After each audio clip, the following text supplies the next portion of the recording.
paz, Rose Sampaio, professora de língua portuguesa, também gestora do SCA Diferente, porque aposto em vocês, em você, essencialmente. E você deve estar se perguntando por que tem esse desenho mal feito aqui atrás, né? Gente, eu desenho até razoavelmente bem, o desenho aqui que não está legal, mas enfim, eu estou fazendo a recapitulação do texto que vimos na semana passada para darmos sequência à análise da prova Cefet, que foi apresentada para o concurso de Candeias e a qual eu acredito tenha um perfil muito próximo à prova que vai acontecer para São Francisco do Conde, organizada pela FAPES. O professor de informática ainda há pouco falou com a turma que possivelmente a FAPES tem um perfil parecido com a FUNRIO. E, de fato, eu acredito que sim, porque eu acredito que ela vai ser parecida com FUNRIO, Cefet, FGV não. Acho que FGV não. Mas Consuplan, AOCP, Instituto AOCP, eu acho que essas bancas um pouco menores, elas são muito parecidas, muito semelhantes. Então, assim, se você não encontra a prova da FAPES, quem não tem cão, caça com gatinho mesmo. Às vezes você caça até com rato. Mas o importante é caçar, tá? Nós temos aqui o texto, ele trata um texto de Rubem Alves que trata sobre as tarefas da educação e Rubem Alves dá para nós uma imagem, um homem que carrega duas caixas. Na caixa da esquerda, ele carrega brinquedos e na caixa da direita ele carrega ferramentas. E ele diz que nessa caixa das ferramentas, nós temos a caixa das habilidades, as quais nós temos algumas que são inatas ao ser humano. Nós temos a habilidade de falar, de andar, ok? E um compartimento secreto que é justamente para a caixa do saber. A caixa não, mas um compartimento secreto para o saber, que a gente, como educador, nós sabemos o quê? Que o saber é a competência. Não foi isso que nós identificamos na aula passada? Competências. Ok. Isso aqui vai possibilitar a nossa sobrevivência. Então, a caixa das ferramentas, elas são importantes para a sobrevivência. E ele faz uma outra relação aqui com a caixa da ferramenta. Ele relaciona essa caixa da ferramenta à identificação de que, para os outros animais, a caixa da ferramenta é o próprio corpo. O animal, ele não precisa criar ferramentas, ele já tem a própria ferramenta. Então, ele faz uma comparação entre os homens e os outros animais, indicando que os outros animais, que esta caixa da ferramenta dos outros animais é justamente a caixa do próprio corpo, enquanto o homem ele tem que produzir, ele tem que criar. Tá? E por isso que a caixa do saber é importante. Mas Rubem Alves, ele tende para qual das caixas? Ele tende para a caixa dos brinquedos, que é uma caixa de coisas úteis ou inúteis? Inúteis, porque você não precisa, essencialmente, da caixa do brinquedo. Mas é a caixa do brinquedo que nos faz ter uma vida um pouquinho mais leve? É justamente a caixa do brinquedo que faz com que nós tenhamos uma vida um pouquinho mais leve. Quando ele trata da caixa das ferramentas, ele chama atenção para esse compartimento do saber, porque é justamente o saber que vai fazer com que nós criemos outras ferramentas, tá? Então, quando eu digo para vocês, montem o texto, tentem recapitular, para até mesmo fazer um treinamento de memória. Nós não tendemos a fazer isso. Nós fazemos isso, gente? Não. Nós assistimos e deixamos de lado. Nós lemos e deixamos de lado. E isso é extremamente ruim para a nossa memória. A gente não fica caçando estratégias de identificação. Olha só. Aí nós fizemos a primeira questão, já identificamos o gabarito da primeira questão. Qual foi o gabarito da primeira questão? Letra D. E na aula passada, nós só ficamos na primeira questão. E eu falei isso para alguém. Falei assim, eu só fiz uma questão. Como assim você levou 1h40 fazendo somente uma questão? Mas por que nós fizemos somente uma questão? Porque nós analisamos o texto, identificamos técnicas, percebemos as alternativas. Porque como a própria proposta diz o quê? É análise de provas. Não é maratona frenética de correria para você saber o gabarito. Você é para saber o gabarito. Ao final, tem o gabarito. Não dessa, mas ao final, quando você vai fazer lá a prova, você tem o gabarito. Então, você pega o gabarito, responde e olha só o gabarito. É esta a nossa intenção? Não. É acumular, realmente saber. A próxima questão, ela trata justamente do processo de coesão textual. E aí nós vamos falar um pouquinho sobre coesão textual, bem rapidamente. Quem faz o curso regular de português tem isso aqui de forma um pouquinho mais detalhada, mas nós não temos nem tempo para verificar de forma detalhada quem não faz o regular, não é? Porque a proposta do regular é diferenciada, é uma proposta com 60, 70 horas, é para quem realmente quer aprender português nesta vida. Falta tempo, tá? Nesta vida para aprender tudo. Você não vai conseguir aprender tudo, mas vai dar para ter uma noção bem interessante. O que é coesão textual? E coesão textual está relacionada também a um tópico chamado coerência textual. O que é coesão e o que é coerência textual? Será que são sinônimos? Coesão, gente, é ligação entre as ideias. Para você identificar a ligação, é uma estratégia visual, não é? É visual, porque, olha, um termo está sendo conectado a outro termo. E coerência, o que é coerência textual? Coerência textual é sentido, é significado, mas é a ideia de sentido lógico ou não. Às vezes, nós não sabemos identificar claramente a coerência textual porque existe um prejuízo relacionado à coesão textual. Vou explicar isso aqui com uma frase, tá? Quando nós falamos que devemos combater. Combater te dá uma ideia positiva ou negativa? Se você combate algo negativo, ok? Devemos combater a violência.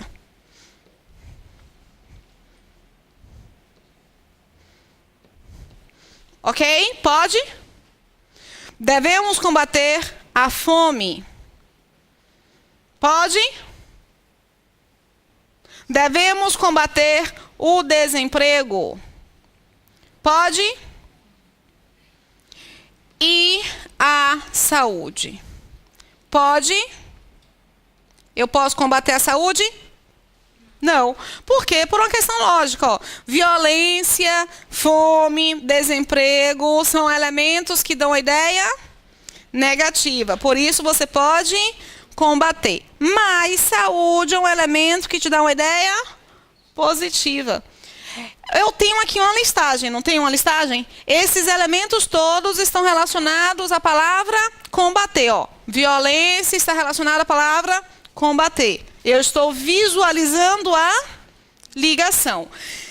Fome está relacionada à palavra combater. Desemprego está relacionado à palavra combater. E saúde é um termo que está relacionado também à palavra combater. Então, todos esses termos estão ligados a estão estabelecendo uma ligação à coesão textual. No entanto, o último elemento perde, porque na ligação não é apropriado colocar um termo com ideia positiva. Deu para entender direitinho? Lembram do ditado popular de nossas mães? Menina, menino, quem se mistura com porcos? Então, diga com quem tu andas.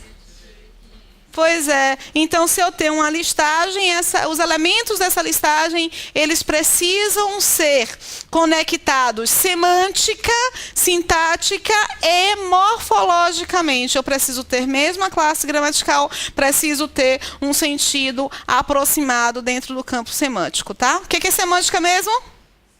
Sentido. Belezinha. Deu para entender direitinho, não é?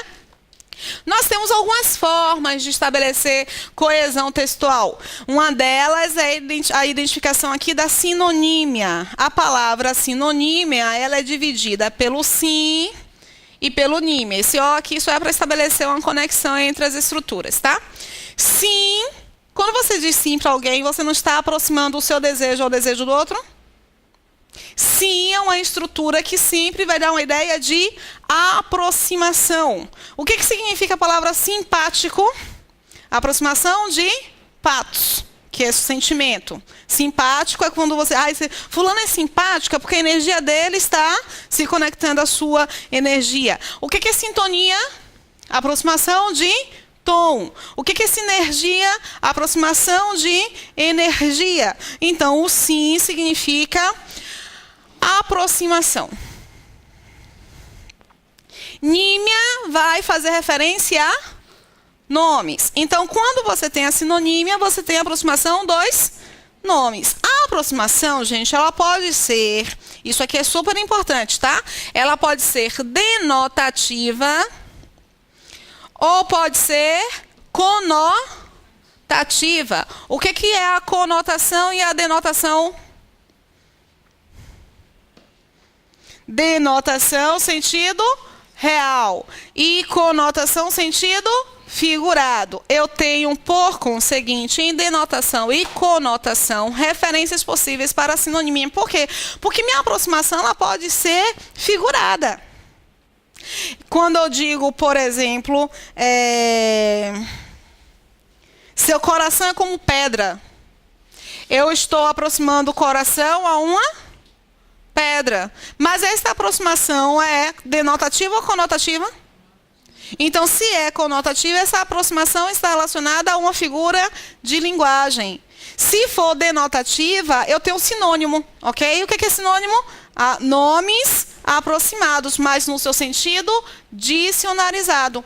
Não existem sinônimos tidos como perfeitos. Só existe sinônimo no contexto, tá? Rose, não entendi. Eu sou ciumenta. Sou bastante ciumenta, inclusive. Se eu encontrar um namorado, um marido, conversando com a criatura de cinto no lugar da saia, topzinho, batom vermelho, toda a maquiagem, maquiada e pegando no cabelo. Quando nós chegarmos em casa, eu terei com ele uma conversa ou uma discussão. Se eu não fosse ciumenta, eu poderia substituir conversa por discussão com o mesmo sentido. Mas como eu sou ciumenta, vai ter o mesmo sentido? Vai ter equivalência? Não. Mas de vez em quando nós discutimos, não discutimos? Eu e os meus alunos discutimos no grupo do WhatsApp, nós estabelecemos uma discussão, mas é uma discussão que eu posso substituir pelo termo conversa ou debate. Então, neste momento, eu tenho um sinônimo. No outro momento, eu não posso dizer que eu tenho um sinônimo. Sinônimo só no contexto. Belezinha? Ok. Antonímia, quando eu tenho uma relação de oposição. Hiperonímia e hiponímia. Esses dois elementos são bem interessantes. Por exemplo, gosto de peixe.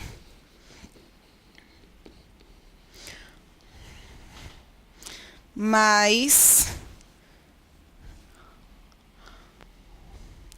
do frango... Não, do frango não vou colocar não, deixa eu ver. Gosto de peixe, mas... Principalmente. Vou colocar principalmente.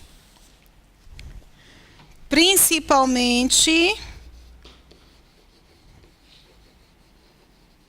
de frango. Vocês terminam de fazer a leitura disso aqui e vocês falam o que para mim? Como bom baiano.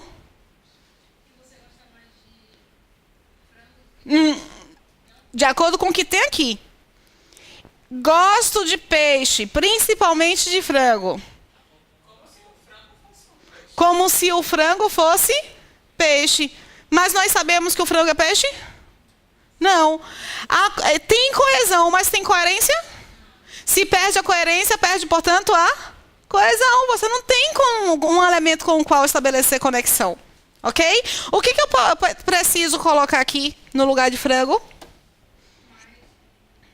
Principalmente de vermelho, por exemplo. Quando eu coloco o peixe e o vermelho aqui, eu estou dizendo que vermelho é um tipo de peixe. Então, ajuda a estabelecer coesão? Ó, essa coesão, gente, ela é estabelecida pelo que nós chamamos de hiperonímia e hiponímia. O que é hiper? Grande. O que é hipo? Pequeno, menor. Então, dentro de um campo semântico, existem palavras que são tidas como maiores e palavras que são tidas como menores em seus sentidos. Qual é a palavra maior? Sim, peixe é a palavra maior no seu sentido. Então, peixe aqui representa um conjunto. E peixe e vermelho é um elemento do conjunto. Eu tenho coesão textual por causa deste cenário semântico que nós estamos estabelecendo. Eu não vou ter coesão textual se eu substituo vermelho por frango. Significa dizer que meu texto não está coeso, tampouco coerente. Deu para entender direitinho? Beleza. Para a frase estar correta, é necessário que haja coesão e coerência textual. Tem, por exemplo, uma aluna de ensino médio uma vez fez um trabalho para mim e no trabalho ela escreveu: os negros foram escravizados, mas hoje continuam numa situação de miséria em todo o mundo. A maioria. Está coerente? Essa frase está coerente? Não, por quê? Porque o mais vai te dar uma ideia de oposição. Aí o texto, nesse momento, parece que está coeso, porque todos os termos estão ali aparentemente relacionados, mas quando ela coloca esse mais, significa dizer que ela precisa colocar uma ideia positiva e uma ideia negativa, ou uma ideia negativa e uma ideia positiva. Ela colocou duas ideias negativas. E nós fazemos isso direto, tá? É só um detalhe, nós cometemos esse erro mesmo no momento que nós estamos falando, tá? Posso ir para E?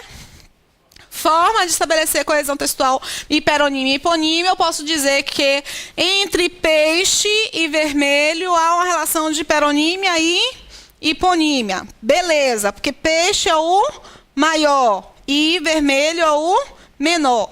Eu não poderia dizer que em peixe e vermelho há uma relação de hiponímia e hiperonímia. Oxe, Roso, não é a mesma coisa? Não, eu mudei a ordem. Eu disse que há uma relação de hiponímia e hiperonímia. Eu estou dizendo o quê? Que a hiponímia é o peixe e a hiperonímia é vermelho. A ordem dos fatores altera, assim, o produto nesse caso. Ah, professor de matemática. Aí, reparem, nós temos outra forma de estabelecer coesão textual que a qual daremos uma outra nomenclatura, que é justamente a relação de holomínia e meronímia. Quando eu falei sobre a hiperonímia e hiponímia, eu disse que é uma ideia de conjunto e elemento, não é? Não foi isso que eu falei? Beleza. A holomínia e a meronímia é uma ideia de todo e de parte. Hoje eu compartilhei lá no meu Face um vídeo que eu achei bem legal sobre os planetas, sobre a Terra, em termos de escala, né? Ele colocava a Terra grande. Aí ele dizia, a Terra é 16 vezes menor do que não sei o quê. Aí quando a gente olhava só a Terra, a gente olhava a Terra grande. Quando a gente olhava a Terra comparada ao não sei o quê, a gente via a Terra bem pequenininha. Ao Sol, por exemplo. Aí a gente via o Sol grande. Aí ele dizia, o Sol é só uma estrela. Nós temos estrelas maiores, temos estrelas que são 600 milhões de vezes maiores do que o Sol. Então, a gente via o Sol nesse momento pequeno. Mas a estrela está no sistema solar. Nós não temos o nosso sistema solar? Aí, quando nós olhamos o nosso sistema solar, enorme. Mas, quando comparamos o nosso sistema solar em galáxia pequeno. Mas a galáxia está dentro de... Essa foto aqui é de um pedacinho do universo em que há a nossa galáxia. Mas esse pedacinho da foto do universo só faz parte de... Então você tem sempre algo maior, maior, maior. Quando eu falo sobre o sistema solar e cito Plutão, Terra, Marte... Plutão não é mais planeta, né? Foi desclassificado. Tem uns 3 anos que Plutão foi desclassificado. Não é mais planeta. Então, Júpiter, Saturno, Marte, Terra. E falo sobre o sistema solar. Eu estou dizendo que a Terra é um tipo de sistema solar? Ou que a Terra faz parte do sistema solar? Eu digo que a Terra faz parte do sistema solar. Então, quando eu falo sobre o sistema solar e cito Terra, eu não estou numa relação de hiperonímia e hiponímia. Eu estou numa relação de holomínia e meronímia. Vou repetir, tá? Ok, estou lá falando desse texto aqui que eu achei massa sobre os planetas. Se eu citar os planetas, Terra, Júpiter, Marte. Terra, Júpiter e Marte são tipos de... Então, há uma relação de hiperonímia e hiponímia. Não tenho? Porque a Terra é um tipo de planeta. Mas quando eu falo sobre o sistema solar e a Terra, eu consigo perceber que a ideia da Terra está dentro da ideia do sistema solar. Assim como a ideia da Terra está dentro da ideia de planetas. Mas é o mesmo tipo de relação? Não, porque aqui você tem o conjunto e você tem os elementos. Já aqui você tem o todo e a parte. Deu para entender? Em matemática, me explique pertinência e inclusão. A relação de pertinência é entre conjunto e elemento. Aqui. Peraí, fala aí de novo. Relação de pertinência. Isso aqui é porque nós temos aqui em sala de aula uma professora de matemática. Eu tenho aqui uma relação de pertinência. Só se estabelece entre conjunto e elemento. Se por um acaso houver aqui Lua, é uma devida relação de pertinência? Lua. Não, porque não é planeta. Então não posso colocar a Lua aqui. Agora eu posso colocar a Lua no sistema solar?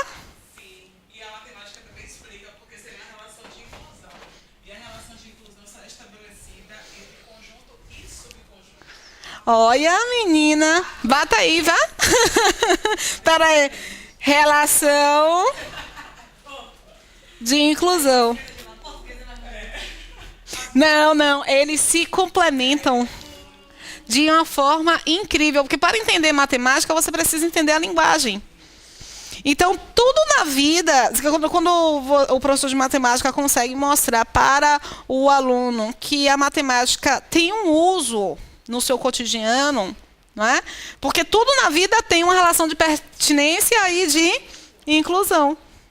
E quando o professor de português consegue mostrar isso de maneira visual, porque são 2 conceitos, gente, que podem até não ser cobrados na hora da prova. Mas quando você consegue dar nome a uma forma de estudar, não fica mais fácil estudar?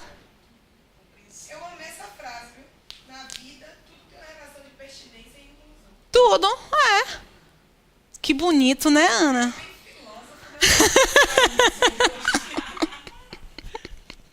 Eu vou falar assim, Ana, você vai pra aula sábado? Tô fazendo nada.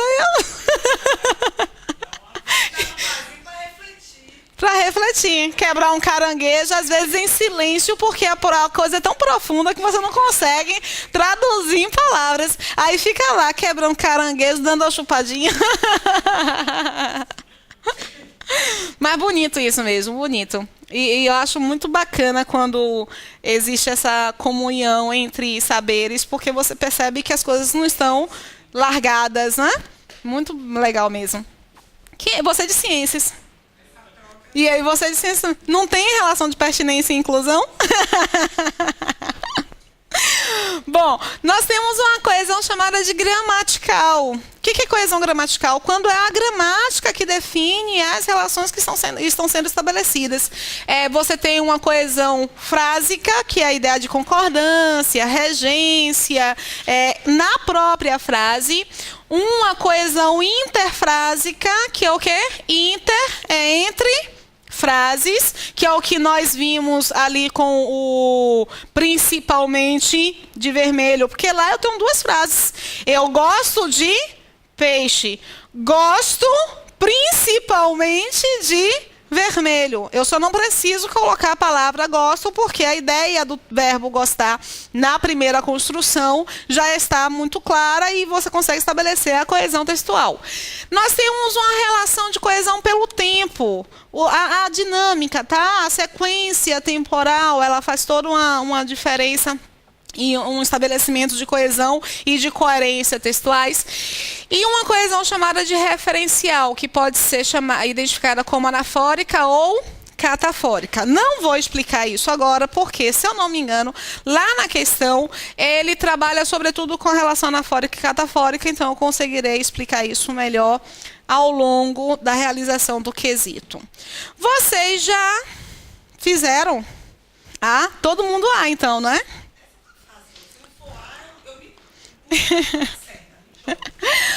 O corpo carrega duas caixas. Na mão direita, mão da destreza e do trabalho, ele leva uma caixa de ferramentas. E na mão esquerda, a mão do coração, ele leva uma caixa de brinquedos. Ferramentas são melhorias do corpo. Os animais não precisam de ferramentas porque seus corpos já são ferramentas. Eles lhes dão tudo aquilo de que necessitam para sobreviver. Ok. Bom, para identificar bem a ideia de coesão textual, e como a proposta aqui é análise de provas e não corrida em busca do gabarito, vamos verificar como é que é a dinâmica de identificação. Rose, mas eu vou ter que fazer isso tudo que eu vou apresentar aqui na hora da prova? Por isso que você está fazendo um curso. Para criar uma dinâmica, desenvolver a habilidade, porque nós já temos a habilidade. Nós só vamos desenvolver a habilidade para transformar isso em uma competência e nos tornarmos, por conseguinte, competentes na identificação. Pô, que estrutura textual coesa, né, bicho? Como é que nós vamos identificar o processo de coesão textual? Eu falei o que para vocês? Coesão é visual. E se vocês não conseguirem, esse momento é importantíssimo para nós identificarmos o processo de produção de texto, se vocês não conseguirem visualizar a coesão no texto de vocês, refaçam o texto, ok? Primeira construção. Quantos períodos nós temos aí nesse texto? Rose, o que é período? É quando eu começo com letra maiúscula, termina com ponto e, sobretudo, tem um sentido completo. Os períodos, eles vão se relacionar uns com os outros. Essa relação não significa que o período não tenha sentido completo, tá? Ele tem a ideia está toda lá. Sintaticamente, ela está completinha. Semanticamente, que eu preciso estabelecer essa conexão. O corpo carrega duas caixas. Fechou a ideia? Então, se fechou a ideia, eu posso colocar o quê? Um ponto, porque isso aqui é um período. Eu poderia listar 3 caixas? Não, porque ele está dizendo claramente que o corpo possui 2. Quais são? Aquela que está na mão direita. Período. Porque ele fechou a observação sobre a caixa que está na mão direita. Período e começa a caixa da mão. eu esqueço a possibilidade de encontrar um outro período tratando de uma terceira caixa, de uma outra caixa. E aí, quando ele termina de apresentar a mão esquerda, o que ele faz? Fecha. Então, só o fato de esquerda e direita aqui, ó, estabelece coesão textual com as duas caixas? Beleza. Aí ele coloca a palavra caixa sendo repetida. Caixa, caixas e caixa. Porque caixas lá são as duas e aqui ele está falando sobre uma delas. E aqui ele coloca novamente caixa. Estabelece coesão textual? Beleza. Os tipos de caixa. Eu tenho a caixa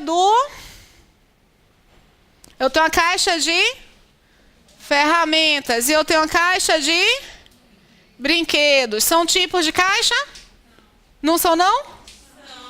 São as classificações, não é o nome dado exatamente, mas é a forma como ele classifica. Então, esses dois elementos aqui estão se relacionando com a palavra num tipo de coesão textual de que nomenclatura? Tá. É uma coesão gramatical ou lexical? Eu acho que eu não falei o que é lexical para vocês aqui. Lexical é aquela coesão estabelecida por meio da palavra, porque léxico é a mesma coisa que vocabulário, tá? Então, quando eu encontro aqui brinquedos e ferramentas e percebo que essas duas palavras estão relacionadas ao universo de caixa, eu percebo que minha coesão é uma coesão lexical. Essa coesão lexical estabelecida, portanto, por meio da palavra, é uma coesão em que caixa é o conjunto e caixa de brinquedos e caixa de ferramentas é o tipo, é o elemento. Eu tenho, portanto, uma coesão estabelecida pela hiperonímia e hiponímia, em que caixa é o termo maior e ferramentas e brinquedos, caixa de ferramentas e caixa de brinquedo é o termo menor. Deu para dizer direitinho? Beleza. Aí você encontra aqui não do coração, aí ele coloca uma relação de antonímia. Você encontra aqui a mão da destreza e do trabalho. A mão da destreza e do trabalho não estão relacionadas à razão?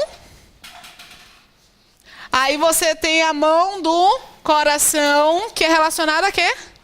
A emoção. Então, no momento em que ele coloca destreza e trabalho e coração, colocando aqui a ideia de razão e emoção, há uma coesão textual porque os elementos estão em campos exatamente opostos. Então, uma coesão textual por meio da antonímia. Ele não poderia colocar aqui no lugar do coração, ele não colocou o termo razão, né?